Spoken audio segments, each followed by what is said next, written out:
help prevent certain types of cancer as well as lowering blood cholesterol levels. Mangoes are an excellent source of vitamins A and C, as well as a good source of potassium and contain beta-carotene. Mangoes are high in fiber but low in calories, fat and sodium. Mangoes are a good staple for your daily diet. For those of you who are physically active, whether working out or constantly on the go, mangoes are a great way to replenish that lost potassium. On this special edition of the seasons, we're going to look at May Day.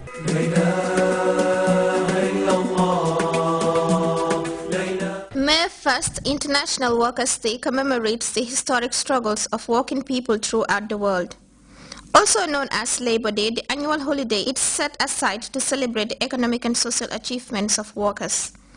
Labor Day has its origin in the labor union movement, specifically the 8-hour day movement, which advocated 8 hours for work, 8 hours for recreation, and 8 hours for rest. Research reveals that in 1884, the Federation of Organized Trades and Labor Unions passed a resolution stating that 8 hours should constitute a day's work from and after May 1st, 1886. The resolution called for a general strike to achieve the goal since legislative methods had already failed. With workers being forced to work 10, 12, 14 to 16 hours a day for little pay and in extremely unsafe conditions, rank-and-file support for the 8-hour day movement grew rapidly, despite the indifference and hostility of many union leaders. By April 1886, 250,000 workers were involved in the May Day movement. Consequently, May 1st, 1886 was the start of the 8-hour day work. Today, the day is recognized in every country except the US, Canada, and South Africa. In the Gambia, the day is celebrated annually with sport events dominating the day, capped with other participatory activities. Why is it so important to celebrate Workers' Day? As you rightly put it, we are going to celebrate other May Day sports commemorating Labor Day for all workers in our economy. And we do this to bring all categories of workers in the Gambia to make sure that there is some sense of camaraderie, there is fun, there is that spirit of togetherness, that commitment for the joy of effort, and which normally people don't really give time to doing sports and taking time out to really come and socialize. And we bring them together for a day, and we make sure that friendship blossom out of this. We make sure that there is some of these values that we all share will come to bear when we come together. And for that reason, we use sports as a tool and as a vehicle to really mobilize people to come together. And May Day sports just suits the occasion.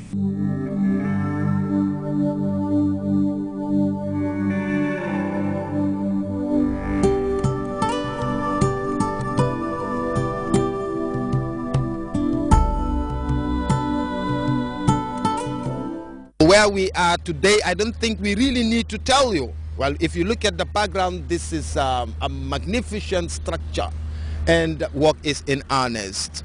Now, you know this place? Well, yes, I believe everyone should know the place because it's very recognizable and very symbolic, especially when we are going to talk about the July 22nd revolution and its 18 years. From my sincere opinion, I think the desire in the founder of the revolution to contribute significantly to the socio-economic development or to the process of nation building in the first instance and to the socio-economic development of the Gambia might be one of the major reasons that inspired the revolution. If you can recall, the military,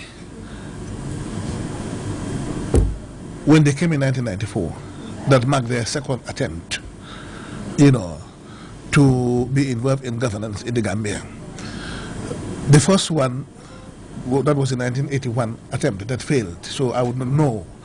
But fortunately for Gambia and for the Gambians, in 1994, in 1994 they succeeded in taking over the mantle of leadership in this country.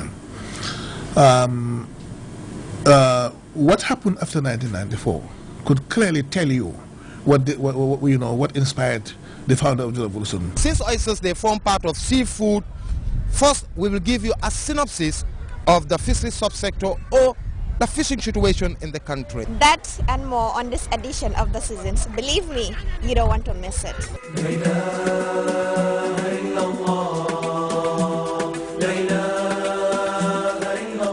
In recent years, the quest for producing food for a growing population has increased the importance of the fisheries subsector, which is highly diverse, incorporating marine and freshwater operations. Fisheries catches provides a cheap source of animal protein for the average Gambians, and the sector provides employment for tens of thousands of people. In the Gambia, the vast stretch of the estuary, for instance, provide excellent conditions for the development of a variety of fish species, such as finfish and shellfish like shrimps and oysters, and their supportive ecosystem. In a nutshell, how is the picture like in the fisheries subsector?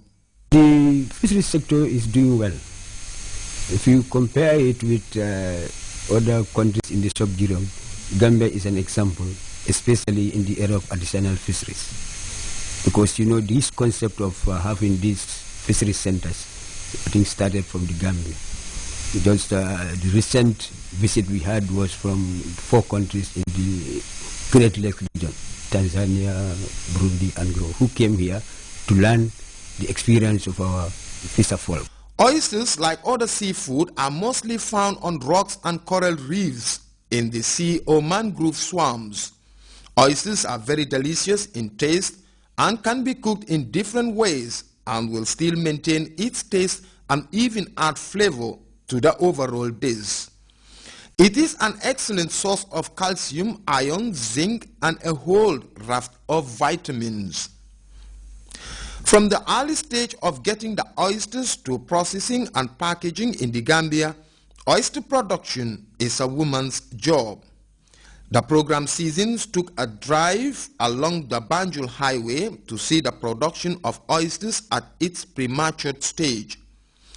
These women all have one thing in common. They are all engaged in oyster business. We are curious to know how some of the risks involved in their work and how the business is thriving. Your husband, sigage bi lañ ko dé amé. Why dañ dé sonna? We get the oysters from the swamps along the Banjul Highway, but we toil to get them. Look at my hands. It's all sliced by the sharp edges of the oysters. If you don't wear stocks or gloves, you can hardly get anything. Look at the shells. They are hard and sharp. We wear heavy boots to get into the water. That is because the boats are not enough. We either handpick the oysters or use cutlasses to separate them from the mangroves on which they are attached. We go all the way to Bond Road in Banjul to find oysters.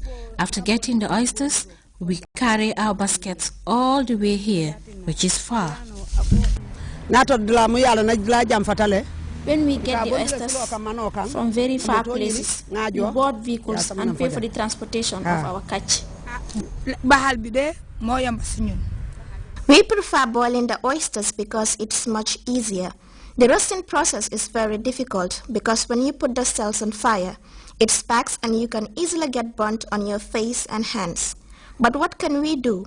We just persevere because that is what our customers want. The roasted oysters cost a little more than the boiled ones.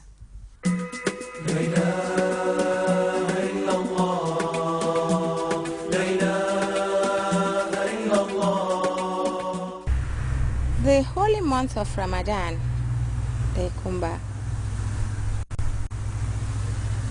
is the most important and the holiest of months in the Islamic calendar. What makes it holy, or what makes it the holiest of months? This is the month in which the Holy Quran was revealed as a guidance for mankind.